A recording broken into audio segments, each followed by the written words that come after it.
Telangana school education యాప్ను ఉపయోగించి parent teacher మీటింగ్కి సంబంధించిన అజెండా ఇతర వివరాలను ఎలా డౌన్లోడ్ చేసుకోవాలో, అలాగే మీరు నిర్వహించిన పీటీఎం వివరాలను ఎలా అప్లోడ్ చేయాలో ఈ వీడియో ద్వారా తెలుసుకుందాం. మీ యూజర్ ఐడిని ఉపయోగించి లాగిన్ అయిన తర్వాత మీకు కింద కుడి చేతి వైపు పీటీఎం అన్న ఒక మాడ్యూల్ కనిపిస్తుంది. దాన్ని క్లిక్ చేసినట్టయితే ఈ రెండు సెక్షన్స్ మనకు కనిపిస్తాయి, పీటీఎం అజెండా మరియు ఇతర వివరాలు. దాన్ని క్లిక్ చేసినట్టయితే మీరు ఈ నెల పీటీఎంను ఏ తేదీన నిర్వహించాలని అనుకున్నారో ఆ తేదీని చూస్ చేసుకునే ఆప్షన్ ఉంది.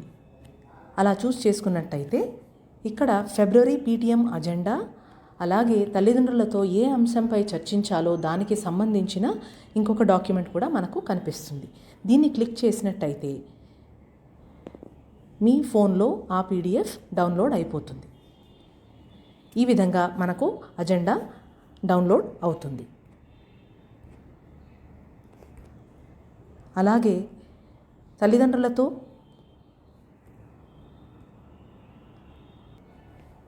చర్చించే అంశంకి సంబంధించిన ఇంకొక డాక్యుమెంట్ కూడా మనకు మన ఫోన్లో డౌన్లోడ్ అయిపోయే అవకాశం ఉంది.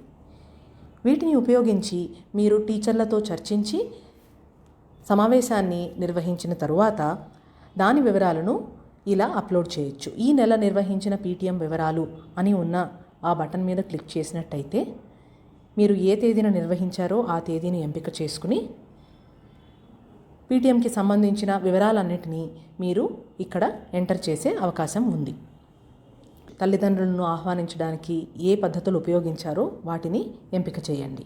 అలాగే పాఠశాలలో నమోదైన విద్యార్థుల సంఖ్య. ఈ క్రింది ప్రశ్నలకి రెండిట్లకి మీరు తల్లిదండ్రులు ఇద్దరినీ కలిపి ఒకరిగా పరిగణిస్తే సరిపోతుంది. ఇప్పుడు 250 మంది పిల్లలు ఉన్నారు, కానీ నాకు 150 మంది పేరెంట్స్ మాత్రమే ఉన్నారు. సో 100 మంది ఈ నెల సమావేశానికి హాజరయ్యారు. పీటీఎం జరుగుతుండగా తీసిన ఫోటోలు మీ గ్యాలరీలోంచి అప్లోడ్ చేయవచ్చు.